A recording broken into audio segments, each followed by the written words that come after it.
Well, good morning, church. It's Thursday morning. It is a beautiful spring day. The sun is shining, the sky is blue, and it's made me think we've got through a long, grey, wet, dark winter. It's felt like a bit of a marathon this winter, and it feels, the spring, the warmth of the spring, the blue sky, and just imagine the marathon in life. And the reward is in a spring day, you get to heaven. Imagine how good that's going to be. It's always good to dwell on the wonders of heaven, especially when we're in the marathon of life. And we're going to continue our Running by Faith series in house that we've been doing in house group, and by looking at Ruth. Now in Hebrews 11, we don't see Ruth listed in one of the great examples from faith. However, from verse 32 onwards, the author speeds up a little bit. He goes fast forward and he explains that it would take too long to recount all the other stories of faith.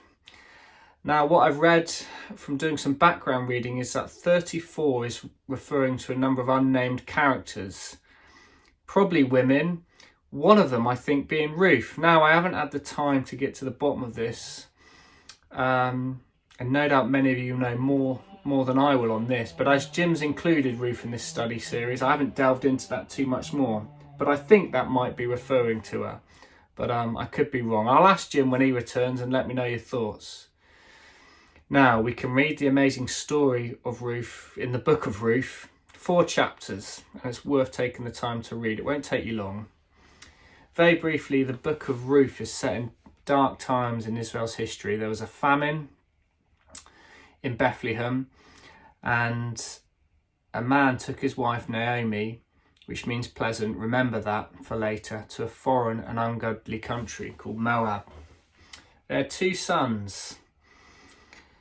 When Naomi arrives, or after she's arrived, her husband dies. But she has 2 sons, so not all is lost. Her 2 sons marry Moabite women, and there's a lot you can talk about that, whether that was the right thing to do. But anyway, they marry Moabite women. One of those women is Ruth. 10 years later, both her son dies. So Naomi is left in a foreign country with no husband and no sons. And during this time, she's a foreigner. She's a woman, elderly, no husband, no sons, no state provision. She's in a pretty desperate and poor situation. Thinking about Naomi and also about her daughters-in-law, who we know are reasonably young women who have now lost their husbands. Naomi hears that the Lord has come to the aid of her people, and crops are growing and the famines come to an end, so decides to head home with her daughters-in-law. She then explains to her daughters-in-law, who were going to leave their land and go to this foreign country, that'd actually be better for you to stay here. You don't need to come back with me. It'll be better for you to stay here, and hopefully you'll find some new husbands. The Bible tells us that at that point they wept aloud. They were obviously a close family. At the point they were going to disband, they were going to be broke up. Naomi's going to go back, and these Moabite women were going to stay here. They obviously loved each other. Then we get this amazing response from Ruth in chapter 1, verse 6. But Ruth replied, "Don't urge me to leave you or turn back from you. Where you go, I will go. And where you stay, I will stay. Your people will be my people, and your God will be my God." Amazing.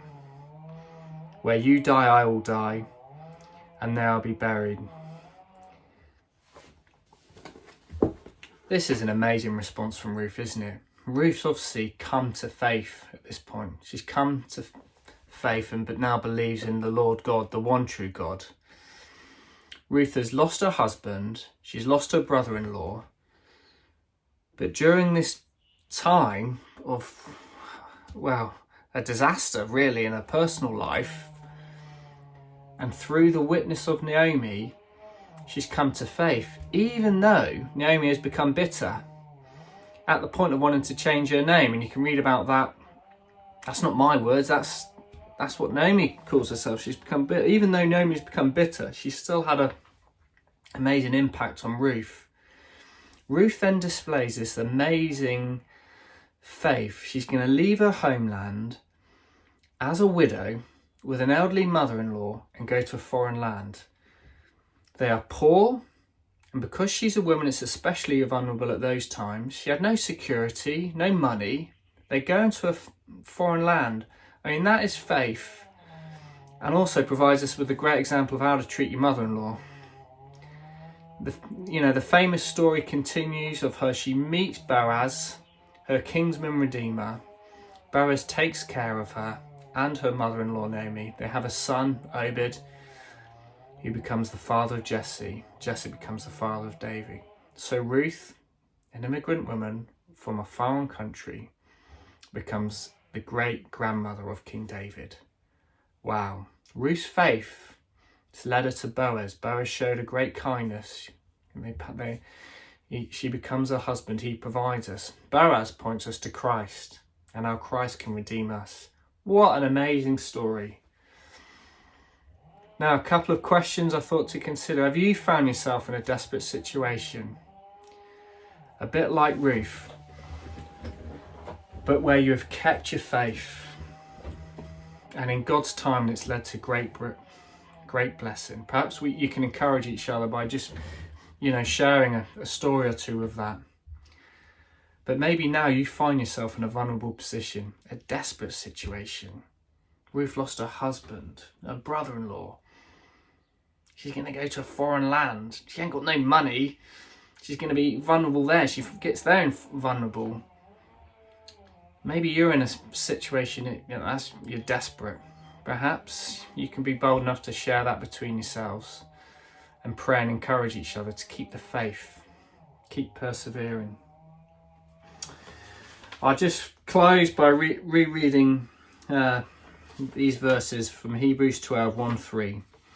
Therefore, since we are surrounded by such a great cloud of witnesses, let us throw off everything that hinders and the sin that so easily entangles, and let us run with perseverance the race marked out for us, fixing our eyes on Jesus, the pioneer and perfecter of faith. For the joy that was set before him, he endured the cross, scorning its shame, and sat down at the right hand of the throne of God. Consider him who endured such opposition from sinners, so that you will not grow weary and lose heart. Bless you. I hope you have a good evening.